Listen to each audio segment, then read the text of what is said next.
Okay, well, what happened from my perspective, obviously this was many years ago. Rosie was 16 at the time, and I became aware that there was a lot of stealing going on, not so much around the house, but more outside the house, and it seemed to be chocolate related, wasn't it, really? Yeah. So she would be going into the local Tesco Express and having quite a lot of chocolate, taking many bars and then eating them, and biscuits and many things that were sort of high sugar, that kind of thing.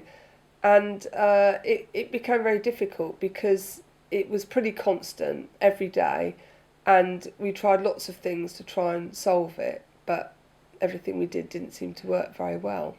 So yeah, Rosie. Well, the first time I actually stole something was an accident. And I was in Woolworths and I walked out with a packet of chewing gum in my hand and kind of stood there and went, oh, what do I do? And at that time I must have, I didn't realise what it was, but thinking about it now, it's all the cortisol going through my brain, so it was all exciting. And I thought, oh, I've just got this for free. And it went like that, really. Yeah, But, and then went to, yeah, Tesco's, and it was the way I thought of I could get the things that I wanted that we weren't necessarily having at home all the yeah. time on a regular basis, for free. So I would slide them up my pocket and sleeve and stuff. Mm. Was that quite a bit of stuff, or was it? Um, it started off little and got worse and worse and Yeah, worse. Definitely was quite a lot of the time. But it's very surprising how easy it's to do. yeah, I don't yeah, condone it at all, but yeah, it was very easy to do as a young child. Just put it in your pocket and yeah. walk out. And I probably only noticed it when it got like big. I probably Yeah. didn't notice it when I was little. So okay, right. Well, this made me feel, as a parent, a bit useless. Really, I felt a bit. I couldn't seem to get a handle on it. I obviously, as Rosa just explained, I didn't even notice it was happening at first. So by the time I noticed it, it was pretty out of control, and there was a lot of chocolate. Rose was putting on weight, and there was a lot of chocolate going on, and chocolate wrappers under the bed.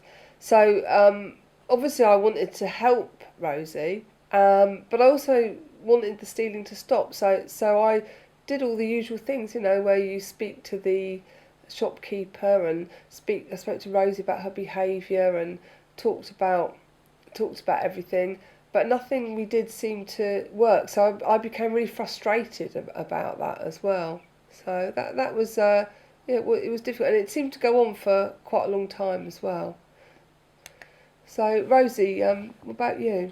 When I was doing it, being a teenager, I could say to my friends, I could get you that, or I could or I'd think to myself, like, oh, I've had a rubbish day at school. I really want some chocolate, so I would go back, have the chocolate, eat it, feel worse, feel sick, steal more, and it was a circle that went round and round. And I was using it to try and fill this void in my tummy, hoping it would plug now what I know to be sadness, but at the time didn't understand it Mm, and was just listening to my body telling me you must eat this stuff, so I had to find a way to get it, and yeah, that was my way to get the food. yeah. So it basically gave you a bit of a high. So Yeah, that yeah, definitely, thinking about it, it was like steal it. That I always refer to food as my drug. yeah, Even now, I know that it definitely has a lot of control over my life, yeah, and that was the way to get the fix yeah, as such. Then, yeah. Okay. Well, the way we resolved it was that I must have read a book, or I must have suddenly realised that all my strategies were not working. I wasn't connecting to Rosie. I wasn't able to stop it. It didn't matter going off to see the shopkeeper and making her admit to him. That didn't make any no, difference, did it? Didn't certainly didn't change anything. it was Did embarrassing at the time, but but like it certainly didn't goes. stop you. No. Didn't stop you doing it again. So one day I had this flash of inspiration, and I was doing the old, sitting Rose down talking about behaviour, and I realised there was something she said that made me realise that she didn't know why she was doing it. So I went back into some of her early life experiences, and I told her a little story, and I said, you know, when you were a little girl, a very little girl, your needs weren't met, and you ate at all different times of the day and night. You were often hungry, but more importantly than that, you didn't have someone really looking after you properly. And I was saying, I wonder, using empathic commentary, I wonder if, you know, you're feeling like you are stressed or upset or worried about something, and you are thinking, well, the chocolate's going to make me feel better. We all know that we reach for a bar of chocolate, perhaps if we're feeling stressed and upset anyway.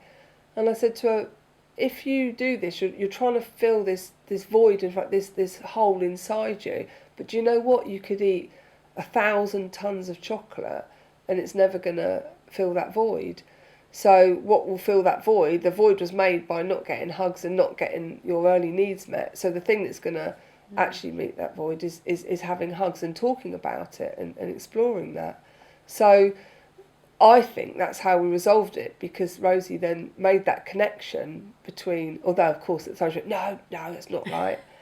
She made that connection, so when she went to do it next time, it was like, well, this is why I'm doing it. Yeah, there was almost, yeah, definitely, because I had friends of a similar age doing similar things, and as we got older it turned into different things, but I actually took a step back, and it was almost like there was someone on my shoulder saying, no, don't do it, and I just didn't do it anymore. Yeah. And didn't have a need for it, and just brought the chocolate.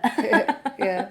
And never look back, really. And I think that shows how powerful naming the need is for children, because if you can make sense of their behaviour for them and explain to them why they're doing it, as soon as I was able to do it with Rosie, her prefrontal cortex was saying, I know why I'm doing this, and then she got her own handle on it and she sorted it out for herself. Yeah, definitely. So it was happy outcome for both of us, really. Definitely, yeah.